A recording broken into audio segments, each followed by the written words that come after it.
Muito bom dia, amigo rubro-negro. Excelente dia, amiga rubro-negra. Como diria Jackson 5, 1, 2, 3, ABC, 1, 2, 3. Tá de sacanagem, meus amigos. Vencemos! Como sempre, o Vasco da Gama consegue bater o Flamengo no meio do Campeonato Carioca, faz festa, celebra. Eu lembro que eu falei no pós-jogo que era vergonhoso ver o Vasco da Gama celebrando uma vitória de meio de tabela em cima do Flamengo. Fizeram uma festa absurda.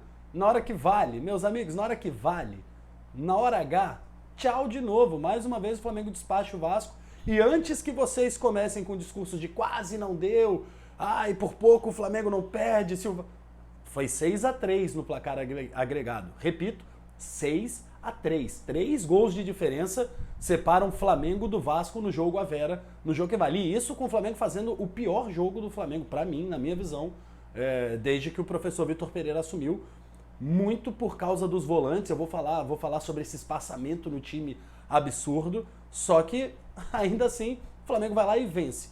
Mas, como eu disse, não é de todo ruim para o Vasco da Gama. Afinal de contas, o Vasco da Gama terminou a sua participação no Carioca e na Copa do Brasil aprendendo a ler, escrever, falar bonitinho e fazer contas de número. Agora aprendeu no meio da semana o ABC, ontem aprendeu o 1, 2, 3. Não é de todo ruim, Vasco. Guarde para você essa lição da vida, que nem tudo é ruim. Ontem vocês saíram pelo menos bem alfabetizados para seguirem aí a temporada. Já podem começar a pensar no Natal, começar a pensar na ceia de Natal, no Réveillon, o que, é que vocês vão fazer, qual vai ser a festa. Voltando pra gente, que é o que importa, depois de dar uma zoada no Vasco da Gama, fundamental, necessária, porque a gente tá esquecendo que isso é um confronto contra um grande rival, velho, que é um confronto contra o Vasco da Gama, com o nosso eterno rival aqui do Rio de Janeiro. Então, a gente às vezes esquece que do outro lado tem 11 jogadores, que do outro lado tem um time que quer vencer. Isso é fundamental ser colocado. Agora vamos ao que nos importa. Flamengo vence. A gente primeiro vai a campo antes de qualquer coisa com um problema. Qual é o problema que o Flamengo tinha ontem? O problema é enfrentar um X9 que está entregando as escalações, as formações, os treinos. Esse era um problema que o professor Vitor Pereira tinha que resolver. Para resolver esse problema, o Vitor Pereira não pôde treinar o time titular. Isso é uma vergonha, meus amigos. Isso é uma vergonha. O treinador do Flamengo não pode treinar o time titular porque senão vaza.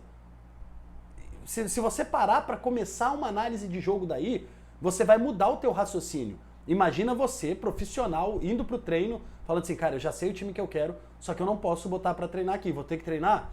Eu sei que eu quero Cebolinha de ala, mas eu vou ter que treinar uma parte com ele, uma parte com o Wesley, uma parte com o Varela, uma parte com... Pra quê? Pra enganar um cara que tá aqui dentro desse time.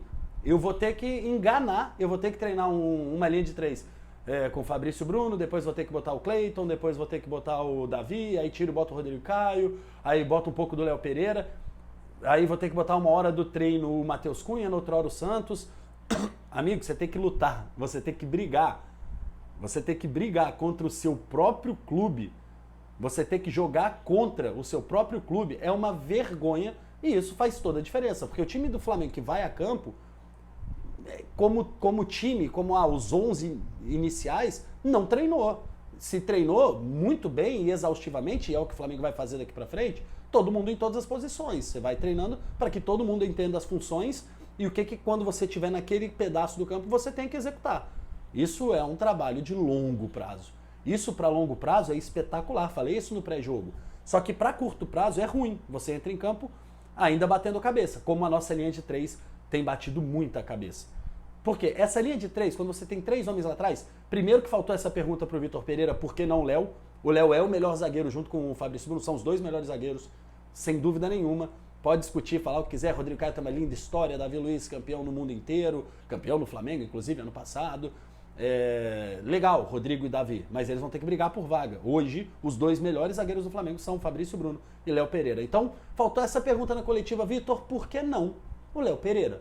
Se ele disser, o Léo estava machucado, só aguenta correr 30 minutos, está perdoado, ok, bola pra frente. Se é uma escolha, tá escolhendo errado. Se é uma escolha, tá escolhendo errado. Se ele optou por não botar o Léo de titular, erro do professor Vitor Pereira. Tem que estar em campo melhor.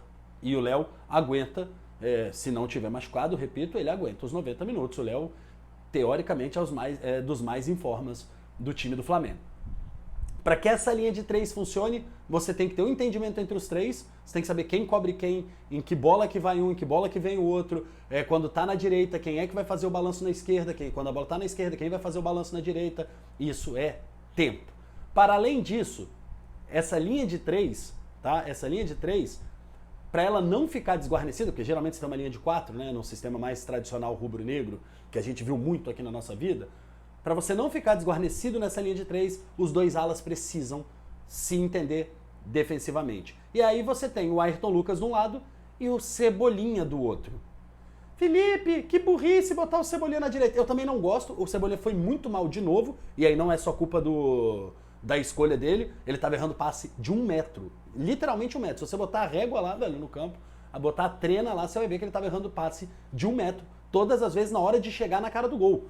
Era na hora de botar o companheiro na cara do gol, ele imaginava uma coisa, queria botar a bola para fazer uma troca de passe, para fazer uma tabela, e os jogadores do Flamengo de ataque, você sabe, você que tá aqui com a gente há 200 anos, você sabe que Gabi e Pedro são jogadores de achar o espaço e atacar o espaço vazio, eles não ficam parados esperando. O Pedro ainda consegue fazer isso de vez em quando, mas o Gabi principalmente, a Rasca, todo mundo, são jogadores de achar o espaço vazio. Eles não ficam parados num ponto esperando você trocar passe com ele. Você tem que entender e ter inteligência que o Cebolinha não teve ainda, não sei se vai ter, mas ainda não teve, de achar o espaço vazio, de atacar a bola no ponto futuro para que os nossos atacantes, meias, e seja lá quem for, que ele esteja pensando em acionar, para que essa pessoa ache o ponto futuro. O Cebolinha não achou, o Cebolinha não ajudou ofensivamente, porque tecnicamente ele estava errando, tá? Tecnicamente ele estava errando, e defensivamente porque aí taticamente ele não se encontrou como um ala direito. Felipe, então é um erro do treinador? Talvez seja, mas é a opção que o cara tem. Era a opção que ele tinha. O Varela só podia jogar 30 minutos. Varela, aliás, que tomara que o torcedor do Flamengo comece a pedir Varela titular.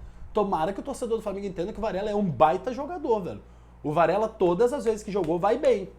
Todas as vezes que jogou, vai bem. Precisa de ritmo e precisa da gente dar tempo pra ele. Ele acerta a linha de 4, ele acerta o time, ele ajuda a marcação, ele tem a inteligência espacial, velho. É um maluco muito qualificado e tomara que você agora, torcedor, entenda que o Varela tem que ser o titular e que tem que se dar tempo pro Varela. Não é no primeiro jogo, se ele errar uma coisa, você fica, Varela. Não, deixa jogar, tem que jogar. O Varela é o nosso lateral direito. Felipe, eu prefiro o Montiel. Eu também. Ele tá lá? O Marcos Braz vai trazer o Montiel amanhã? Não, então galera, vamos lidar com a realidade. Eu gosto quando você faz projeções, porque eu também faço. Eu também amaria ver o Messi no Flamengo. Mas quem tá lá é o Matheus França no banco. Não é o Messi que tá no banco do Flamengo. É o Matheus França. Então eu tenho que torcer por esse moleque como ontem ele entrou e destruiu. Bom, então esse esquema precisa, essa linha de 3 precisa que os dois alas se acertem e eles não se acertaram. Para além dos dois alas, ficou um espaço muito grande nas costas dos dois alas, mas ficou um espaço muito grande no meio de campo do Flamengo. E aí se deve 100% ao péssimo jogo do Thiago Maia. Péssimo jogo do Thiago Maia, péssimo jogo do Vidal e péssimo jogo do Gerson. Cara, você tem 3 volantes, repito, olha os nomes, Thiago Maia, Gerson e Vidal. Os 3 não jogaram nada, velho. Os 3 não acertaram um passe. Os 3 estavam entregando bola, como o Gerson entrega na última antes dele sair, meus amigos, para gerar um contra-ataque para o adversário, erro de amador, erro que uma criança do sub-15 não comete. E os 3 estavam cometendo. Não era um, não eram dois, não eram 3. Então, não é entendimento espacial, meus amigos. Desculpa. Passe de meio metro, displicência, que é o que mais me irrita. Displicência. A displicência desses 3 jogadores ontem me irritaram muito. E aí, obviamente, o que acontece? Você vai apagar o Arrascaeta, você vai apagar o Gabigol e vai apagar o Pedro. Você vai apagar os homens de frente, porque você... Nesse esquema, meus amigos, você joga com uma linha de 3 e a segunda linha tem 4 jogadores. Essa segunda linha que vai empurrar o time pra frente, essa segunda linha que vai fazer a conexão, essa segunda linha que vai fazer a jogada ofensiva. Quando essa segunda linha não funciona o Cebolinha, não funciona o Thiago Maia, não funciona o Gerson, acabou, velho. Você só tem o Ayrton Lucas, que aliás eu vou tirar um parêntese hoje só para Ayrton Lucas, que é o melhor jogador do Flamengo. Não tem Arrascaeta, não tem Gabigol e não tem Pedro, que ontem fez... os 2 gols e a assistência, que jogou muito bem, jogou mais ou menos o Pedro, mas foi decisivo. É o cara que, porra, resolve. Mas o Ayrton Lucas é o melhor jogador do Flamengo da temporada. Não sei se vocês já estão prontos para esse debate, o Ayrton Lucas é o melhor jogador do Flamengo em 2023. Disparado, mas assim, disparado. Seguindo o baile. Então, quando essa segunda linha, 3 não funcionam, aí, bicho, não tem treinador que dê jeito. Não tem jeito que dê jeito. O que ele podia ter feito, mas aí depende de eu saber como é que tá no treino, como é que tá a questão física, era ir de Igor Jesus, que eu faria. Tá faltando a qualidade do Igor Jesus, a intensidade do Igor Jesus, e mais do que qualidade e intensidade, tá faltando a atenção do Igor Jesus. A desatenção e a falta de concentração, tá? A falta de concentração do Vidal, do Thiago Maia e do Gerson é assustadora. É assustadora como eles acham que podem dar um passe como se fosse o Messi. Os caras recebem a bola, lá Ronaldinho Gaúcho. Eles recebem a bola, olham para um lado, bate para o outro e erra o passe. Tá ligado? Se você não tem qualidade para dar um passe de frente, de cabeça erguida, não inventa de lado. A displicência desses caras acabou arrebentando o time, porque aí ofensivamente fica difícil de você criar. Bom, o terror do Flamengo hoje chama-se bola aérea. E aí o Flamengo toma um gol na bola aérea, num erro do Pedro, tá? Essa bola, no desenho que estava ali, velho, no desenho que estava ali, quem ataca essa primeira bola ali no primeiro pau é o Pedro. O Davi Luiz tenta acompanhar o Capasso, não consegue. O Davi Luiz não acompanha nenhuma, tá? Essas bolas nas costas, Davi perde todas. Davi perdeu todas. Ele não consegue acompanhar. Triangulação, sabe aquela jogada de pelada que você faz? Que é o que a gente pede mais no Flamengo, a triangulação? Você toca a bola e passa pelo teu adversário nas costas dele para receber. O Davi toma todas. O Davi Luiz está tomando todas. Aí é questão física também. E aí o professor Vitor Pereira tem que entender. Davi Luiz melhorou muito quando ele foi centralizado. Melhorou muito quando ele foi centralizado e com a entrada do Léo Pereira, tá? Melhora bastante. Pra mim é isso, é Léo, Fabrício, Rodrigo e Davi vão brigar aqui pela meiuca. Mas esses dois pro combate de velocidade tem que ser o Fabrício e o Léo. Então a bola cruzada, o Capasso sobe, dá uma testada da linha da pequena área, tá? Em cima do Santos. Alguns vão dizer que era defensável a bola. Talvez, eu também tô nesse time. Era defensável a bola do Santos, mas não é frango. Não dá pra dizer aqui que é frango. Se você tentar dizer que o goleiro Santos frangou naquela bola, eu vou te dizer, porra, vai pro gol, fica você lá, vê um cruzamento rápido, que você não sabe se você vai atacar a bola, se você vai preparar para pegar uma cabeçada do primeiro pau, do segundo pau. Você olha na primeira linha, tem 5 jogadores teus, você fala, bom, aqui não vem, dessa aqui não vem. E seus 5 jogadores não conseguem subir para cabecear, o Capasso cabeceia da pequena área em cima de você, você tá com 300 movimentos possíveis, essa bola vem. Repito, acho defensável, frango não é, tá? Frango não é. Vamos ser justos, até porque ontem o Santos...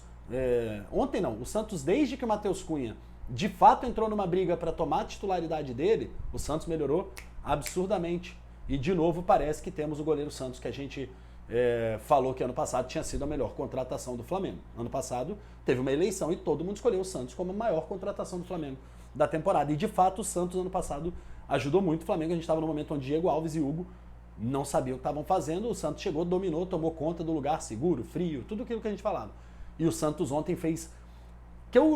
só para contabilizar aqui de defesas importantíssimas, tem 3. 2 bolas no chão, né? 2 bolas cara a cara com os atacantes no chão e uma porrada de longe que ele vai lá, busca e salva o Flamengo em 3 lances, o goleiro Santos. Além de ditar o ritmo do jogo, acelerar a saída de bola, fez um belo lançamento para o Pedro, que quase que dá resultado. Então, tudo isso aí tem que ser colocado em pauta nesse jogo. Quando a gente vai falar agora do... Acho que temos que destacar um capítulo aqui também pro Gabigol, que não jogou nada, e pro Arrascaeta, que também não brilhou, mas tem que tirar nesse capítulo especificamente, fazer uma ressalva que é o Arrascaeta, porque mesmo com dores no pubis, mesmo machucado, ele quer estar dentro do jogo, ele quer jogar, ele é guerreiro, ele é brigador, ele é raçudo, e infelizmente o meio de campo não encaixou para que ele brilhasse. Como eu te falei aqui agora há pouco, os 2 volantes não estavam acertando nada, e ao não acertar nada, ele e Gabigol ficaram perdidos. O Gabigol, mais uma partida horrível, tá na hora de raspar a cabeça, pintar o cabelo de louro pivete, botar o nome Gabigol de volta na camisa, tirar essa história de Gabi, devolve a braçadeira para alguém, tira o peso de seu comandante. Alguma coisa tá muito errado com o seu Gabigol, porque são alguns jogos já que o Gabigol vem muito, muito mal. Não é a do Gabi. O Gabigol, a gente sabe o que esperar de um dos maiores jogadores da história do Flamengo, que é o Gabigol. Tá muito perdido, precisa se encontrar novamente e rápido, tá? Precisa encontrar novamente rápido. O Pedro é o personagem à parte da partida porque ele faz o primeiro gol, faz o gol de pênalti e também dá assistência para Ayrton Lucas. Acho que os três personagens da partida são Pedro, Matheus França. Afinal de contas, o Matheus França entra no lugar do Arrascaeta. Quando o Matheus França está na beira do campo e o treinador tira o Arrascaeta, ao invés do menino Matheus França entrar com aquele apoio da torcida do vamos moleque, vambora Matheus, Matheus França, ele entra com um grito de burro do treinador. Nada contra o Matheus França, mas contra a saída do Arrascaeta.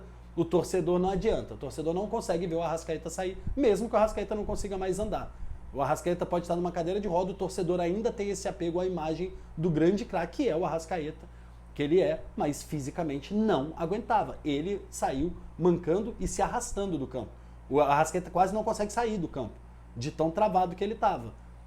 E aí, meus amigos, o Matheus França, ao invés de entrar com apoio, ele entra com um grito de burro, porque ele estava entrando no lugar do Arrascaeta. E o Matheus França, aquele Matheus França que você conheceu temporada passada, retrasada, aquele Matheus França que se esconde do jogo, o Vitor Pereira transformou esse Matheus França. Esse Matheus França de hoje, ele entra com sangue no olho, ele entra com um tesão, ele briga, ele dá carrinho, ele não foge da bola como ele fugia, como ele se escondia do jogo. Hoje ele vai de encontro a todas as jogadas.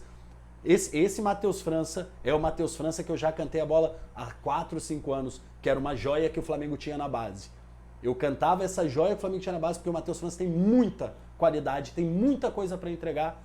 E eu fiquei muito feliz de ver o Matheus França ontem ser o destaque da partida, tá? Porque ele entra e muda o jogo. Óbvio que não é só a entrada dele. É a entrada dele, do Varela e do Léo Pereira.